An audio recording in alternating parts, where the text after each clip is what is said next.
que el ejercicio puede disminuir el dolor, mejorar la movilidad espinal, la función, la fatiga y la calidad de vida en pacientes con espondilitis anquilosante. Entonces, cuando el médico le dice usted tiene que hacer ejercicio, no debe decirle eso y que la persona salga a hacer cualquier ejercicio. Debería decirle busque a un terapeuta físico. ¿Por qué? Porque lo primero que vamos, y tomando un poco lo que dije en la mañana, es ver la disfunción que el paciente tiene en ese momento, corregirla y a partir de ahí empezar a trabajar en prevención. Un paciente con espondilitis anquilosante no puede salir a correr. El golpeteo le daña muchísimo las articulaciones. Y adivine qué es lo que salen a hacer todos cuando les dicen que tienen que hacer ejercicio: correr, ¿verdad? La terapia manual puede mejorar la postura, la movilidad espinal y la expansión torácica. Con base a una revisión sistemática que se hizo en Cochrane, 11 estudios randomizados que evaluaron la intervención de terapia física en 763 pacientes con espondilitis anquilosante presentan las siguientes opciones: programas de ejercicio individualizados para mejorar la movilidad espinal y la función física, terapia física supervisada de manera grupal para mejorar la movilidad espinal, y esta resultó ser muy beneficiosa. Contrario a un paciente con cáncer que necesita ser tratado solo, el paciente con espondilitis anquilosante, cuando se trabaja en grupo, emocionalmente se siente más apoyado y no siente que solo a él o a ella le pasa, y tiene mayores beneficios. Los baños de Stanger o los baños galvánicos, ¿verdad? 15 sesiones de 20 minutos en 3 semanas. Ejercicios 30 minutos al día, 5 días a la semana como mínimo, y la movilización de la columna para mejorar la postura, el rango de movimiento y la expansión torácica. Un estudio realizado por Vitanen y colaboradores aporta un dato muy importante, y tal vez esta es la diapositiva más importante de la tarde de hoy. Los resultados demostraron que la duración de la enfermedad no afecta a los resultados, o en otras palabras, el efecto del ejercicio en estos pacientes son independientes del progreso de la enfermedad. Quiere decir que no importa qué tan avanzada está la enfermedad, el efecto del ejercicio va a ser positivo en este paciente. Y muchas veces como terapeutas decimos, no, es que ya el paciente está muy avanzado, hay muy poco que puedo hacer por él. Eso no existe. Si uno piensa eso, se equivocó de profesión, siempre puede hacer algo. Entonces, el efecto del ejercicio físico en los pacientes es independientemente del progreso de la enfermedad o del estadio de la patología en la que se encuentre el enfermo, por lo que la edad no va a ser un inconveniente para la inclusión del paciente en un programa de ejercicio, y eso es algo que hay que tener muy muy claro. Cabe destacar obviamente que no todos los programas de ejercicio van a servir para este tipo de pacientes. Aquí vemos una columna vertebral con espondilitis anquilosante. Esta columna no puede hacer cualquier tipo de ejercicio porque la enfermedad ya está avanzada. Entonces yo no puedo poner a este paciente a hacer un ejercicio que requiera flexión de tronco. No puedo poner a este paciente a hacer un ejercicio que requiera lateralización de tronco, pero sí lo puedo poner a hacer un plank para fortalecer la musculatura del tronco. Entonces tengo que considerar el estadio de la patología de mi paciente para poder prescribir el ejercicio correcto. El plan de ejercicios previo al inicio del plan. Para el paciente con espondilitis anquilosante vamos a abordar los síndromes cruzados, estos que Yanda nos menciona: síndrome cruzado superior, síndrome cruzado inferior y el síndrome de las capas, que son los desbalances musculares que todos tenemos, ¿verdad? Luego de esto vamos a hacer ejercicios de ampliación torácica, ejercicios inspiratorios, que es lo que más nos importa. A veces cuando hacemos ejercicios respiratorios le ponemos énfasis a la expiración. La expiración es automática, si usted llenó tiene que salir, pero tiene que llenar. Entonces el énfasis es en ejercicios inspiratorios. Vamos a trabajar el abdominal bracing, que es la contracción de la musculatura del transverso abdominal y del recto abdominal para darle estabilización a la columna lumbar. Y vamos a trabajar movilizaciones activas asistidas de cadera y hombros a tolerancia, además de utilizar una compresa húmeda caliente. Con esta compresa húmeda caliente hay que tener cuidado con algo. A veces el peso de la compresa es mucho para la sensación de dolor que el paciente percibe. Entonces moje una toalla, se la pone sobre la articulación y utilice fototerapia, infrarrojo o ultravioleta, porque usted lo que necesita es el efecto del calor. Sabemos que el infrarrojo o el ultravioleta son bacteriostáticos o bactericidas y que nos sirven mucho para úlceras y otro tipo de cosas, pero en este momento lo ocupamos por el calor. Entonces podemos mojar una toalla y poner la lámpara para que el paciente no tenga que tener el peso de la compresa sobre su segmento y que genere más dolor e incomodidad. Vamos a hacer ejercicio aeróbico, bicicleta, nadar o caminar. Correr no. ¿De acuerdo? Vamos a trabajar la longitud muscular, específicamente en la musculatura antigravitatoria, sóleo, gastrocnemio, cuádriceps, glúteo mayor, abdominales y paravertebrales, que va a ser la musculatura que va a tender a cortarse. Entonces voy a trabajar la longitud muscular en estos. Longitud muscular es diferente estiramiento. Longitud muscular es alejar el origen de la inserción, buscando una deformidad plástica, lo que significa que yo tengo que sostener esa posición más allá de los 90 segundos para que la deformidad no sea elástica. La deformidad elástica es estiro, cuando suelto el estímulo se vuelve a su tamaño original. La deformidad plástica es sostengo el estiramiento de forma tal que el colágeno se reacomoda y me permite alcanzar una longitud diferente. Entonces esto tiene que durar por lo menos 90 segundos. Vamos a hacer ejercicio de fortalecimiento en los tres estratos del core: el estrato profundo, intermedio y superficial.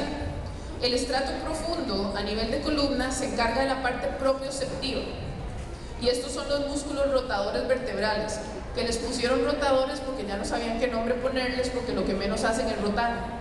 Son músculos de 3 centímetros, no te rota nada, pero sí se encargan de la propiocepción. El estrato intermedio, multífido por excelencia, se encarga de la resistencia, y el estrato superficial, dorsal ancho, cuadrado lumbar, se encarga de la fuerza. Entonces, si ya sabemos de qué se encarga cada grupo muscular, entrénelo acorde a la función que tiene. No trabaje resistencia en el estrato profundo porque no le va a servir, ahí se trabaja propiocepción. No trabaje fuerza en el estrato intermedio porque no le va a servir, ahí se trabaja resistencia. No trabaje resistencia en el estrato superficial porque no le va a ser útil, el músculo no es para eso, es específicamente. Entonces hay que ser específicos a la hora del estrato con el que vamos a trabajar. Ejercicios para mejorar la función pulmonar. En ocasiones el diafragma está adherido y tenemos que hacer una liberación de la fascia del diafragma, que es doloroso para el paciente, pero sumamente necesario. Tenemos que trabajar con esto. Hay que hacer ejercicios de movilidad torácica. A veces nosotros lo hacemos al revés, tenemos una columna lumbar muy móvil y una columna torácica muy tiesa, cuando debería ser la columna lumbar bien estable y la torácica bien móvil. Y muchas personas tienen una limitación de movilidad torácica. Entonces tenemos que trabajar la movilidad torácica. La reeducación postural. Este es un paciente que siempre tiene que tener exagerada su postura correcta para evitar la deformidad que esto va a generar. El fortalecimiento periarticular de hombros y de caderas es indispensable, y aquí nos sirve mucho el trabajo de síndromes cruzados. La compresa, los masajes y la electroterapia según corresponda, y le voy a decir por qué. Este paciente tiene medicamento para el dolor bastante pesado, o morfina. Entonces lo que usted vaya a aplicarle para el dolor puede ser coadyuvante, pero usted no le está tratando el dolor. Lo que menos le va a tratar a usted es el dolor. Nosotros vamos a tratar la limitación funcional y la disfunción, ¿verdad? 2 veces al día, ejercicios posturales, ejercicios de estiramiento y ejercicios respiratorios. 1 hora de ejercicio diaria que incluya ejercicios de movilidad, especialmente la movilidad torácica, ¿verdad? En algún momento de la vida espero poder venir a darles un taller de eso. Gracias. Ejercicios de movilidad de la cadera. Trabajo fundamental en las cadenas musculares afectadas. Entonces tenemos que trabajar la cadena muscular posterior de tronco, la cadera anterior diafragmática y la cadena anterointerna de la cintura pélvica y la cintura escapular. Usted no trabaja un músculo, usted trabaja una cadena muscular, usted no trabaja un movimiento, usted trabaja la función. Y así es como se aborda con el paciente. Todos los ejercicios deben hacerse de forma activa. Y esta es la clave. El paciente tiene que hacerlos todos, enfatizando tanto en el trabajo ligamentoso como muscular. ¿Qué quiere decir esto? El trabajo muscular es fuerza y resistencia, pero el trabajo ligamentoso es la estabilidad de la articulación. Entonces yo voy a enfatizar tanto en la estabilidad de la articulación como en la fuerza y en la resistencia muscular. La propuesta terapéutica es cinesioterapia respiratoria activa mediante el trabajo específico de la cadena anterior diafragmática, ejercicio cardiovascular, bicicleta o nadar, como mínimo 40 minutos, correr no, ¿verdad? Inducción miofacial para el manejo de los acortamientos y de las restricciones. La fascia es algo que no podemos olvidar y mucho menos en este paciente. El core es indispensable. A veces los terapeutas tendemos a trabajar todo concéntrico y se nos olvida trabajar lo excéntrico. A la hora de trabajar el core y esos tres estratos que mencioné, y el transverso abdominal y los oblicuos, tenemos que trabajarlo con trabajo excéntrico. O sea, el trabajo que va a frenar el que yo me deforme va a ser el trabajo excéntrico. Entonces tengo que trabajar trabajo excéntrico y darle especial atención a la articulación sacroiliaca. En terapia manual la articulación sacroiliaca es la que más se las trae. Es bien complicado de atender la articulación sacroiliaca, pero hay que darle tratamiento a la articulación sacroiliaca, trabajar la nutación y la contranutación del sacro para que haya una movilidad adecuada. Esta es la pelvis de una paciente mía con espondilitis anquilosante. Si notan,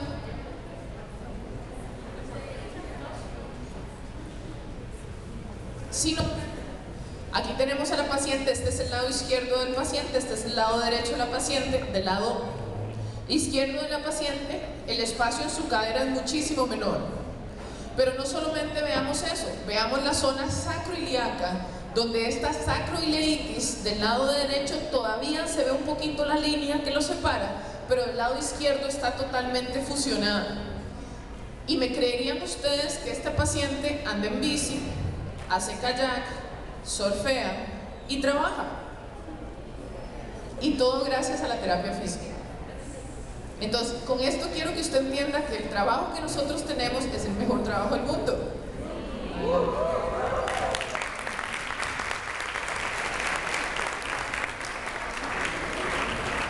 Gracias. La intervención, para tener claro, esta es la cadera que tengo menos espacio, ¿verdad? Esta paciente se queja mucho de dolor de cadera izquierda y me dice, hoy va a llover, ¿verdad? En esta cadera no hay tanto compromiso, vemos un poquito de materia fecal por aquí, porque recuérdense que las enfermedades reumáticas comprometen el tejido conectivo y los intestinos están recubiertos por tejido conectivo, entonces la peristalsis es más lenta en estos pacientes. El masaje de estreñimiento es algo que tenemos que hacer de entrada. Vemos aquí donde todavía hay un poquito de espacio en la articulación sacroiliaca y aquí está totalmente fusionada la articulación sacroiliaca. Hay una disminución de espacio entre L4 y L5 también, y este paciente puede ser más funcional que muchos de los que estamos aquí en este momento. Entonces la intervención se enfoca en el apoyo en el manejo del dolor, porque nosotros no vamos a manejar el dolor. A pesar de que yo creo que es la profesión más linda del mundo, tenemos algunas limitaciones mínimas, ¿verdad? Segundo, en la reeducación postural, en la reeducación de la marcha, en el abordaje de las contracturas musculares y las lesiones de tejidos blandos, la dinámica respiratoria y el trabajo con terapia ocupacional para las adaptaciones en el hogar que el paciente necesite. Complicaciones comunes, porque es una enfermedad crónica degenerativa. Nuestro paciente va a tener entesitis, o sea, va a tener inflamación del tendón proximal de los grupos musculares, justo donde nace el músculo, ¿verdad? Entonces, la entesitis es bastante incómoda. Además, recuérdese que la inflamación es lo que abunda en el cuerpo de este paciente. Entonces hay que tener muchísimo cuidado con las cargas. El paciente puede tener anquilosis temporomandibular. Entonces, cada 6 meses tenemos que revisar la apertura de la boca, el movimiento de la mandíbula, retracción, protracción y lateralizaciones para asegurarnos que el paciente no ha perdido la motilidad en la articulación temporomandibular. La uveitis, ¿verdad? Que es la inflamación a repetición a nivel de la conjuntiva, que es muy molesta y muy incómodo para el paciente, y el paciente la primera vez que le pasa se asusta y piensa que se puede quedar ciego porque empieza a ver borroso, le empieza a molestar la luz.